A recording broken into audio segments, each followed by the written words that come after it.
And the first one that we decided to go with is a book that Allah Ta'ala blessed me. It's one of the first books that I read in its entirety with my teacher, Habib Umar bin Hafid.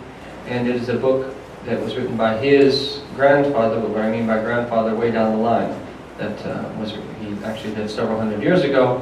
And its title is Miftah al-Sarair wa Kanz al-Dakhair. And it's written by a great author by the name of Shaykh Abu Bakr bin Salim, who was born in the year 919 and he passed away in the year 992.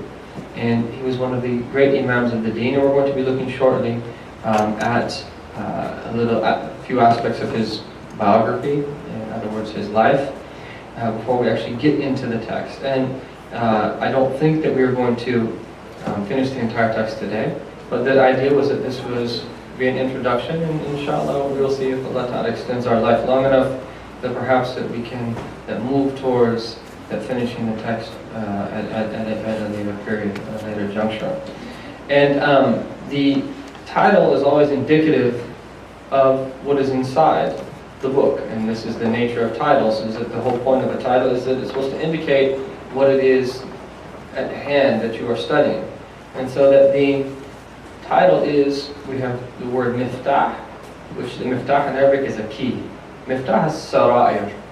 The word sarair in Arabic is the plural of sarira. And sarira is one of the ways you refer to the internal dimension of the human being. The internal dimension of the human being. In other words, your heart.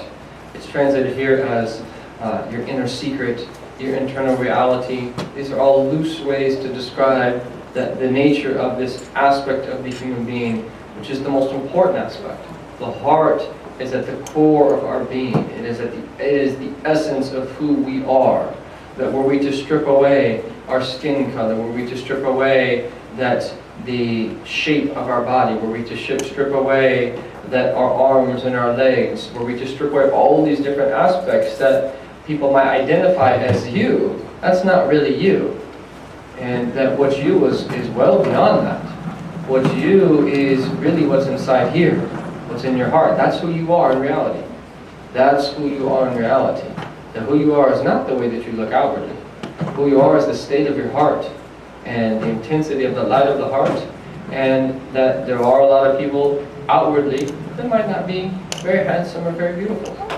But the state of their heart, that were the veil to be removed and there to be a way that you actually see the state of that person's heart, is that they would be extremely beautiful and they would be extremely handsome. And that this is the true beauty, is the beauty of the heart. And to the degree of the beauty of that heart in this world will be the degree to which that Allah subhanahu wa ta'ala makes that individual, male or female, alike beautiful in the next world, according to the beauty of the heart. And that all you have to do is just to look at one of these pictures, and sometimes they will do this for Ibrah, so we can take a lesson of all of these very beautiful actors and actresses when they were young. And then after God knows how many facelifts and all other types of substances in their body and the carvings and all these other types of things to manicure themselves in a way and produce this false sense of beauty, all of them by the time that they're 70 and 80 and 90, that they're not so beautiful, are they? That type of beauty goes, and that the wrinkles set in, and there's only so much you can do until that beauty is going to go. And if that's the beauty we're chasing, miskin, poor people, that they're being deluded, that this is the way that we should be, that this is the type of beauty that we are going to seek. And so his whole book is that this is the miftah. If you want the key to the sarair, to what opens up this state of beauty of the inner heart, he's going to tell you what that is. And he's going to lay it down for you so that we can latch onto it and so that we can develop a heart and start to cultivate that heart. Just the ways that you put that time and energy in, that taking care and planting the flowers and digging it and watering it and then taking care of it, that it blossoms and it blooms. And it's very beautiful. Likewise, this is the state of your heart. That this is spiritual landscaping. That if you just have a yard and you just let it go, that naturally the weeds are going to come in and the grass is going to start growing long. It's going to look like it's in terrible shape. But if you mow the grass and pull out the weeds and plant some new flowers, it looks beautiful. The heart is no different. That Allah Ta'ala gives us all of these outward metaphors so that we can understand that these inner metaphors of the heart and the true nature and the true state of the heart. So, Miftah as-Sarai. And if we can just say one more thing about the heart, is that the heart, there are a number of terms that are associated with the internal dimension of the human being. You have the word qalb, heart. You have the word fu'ad, which is like your inner heart. That you have the word lub, which is your innermost core. You have the word sadr, which refers to chest. It's not your physical chest. This is your spiritual chest, the spiritual outer dimension of your heart.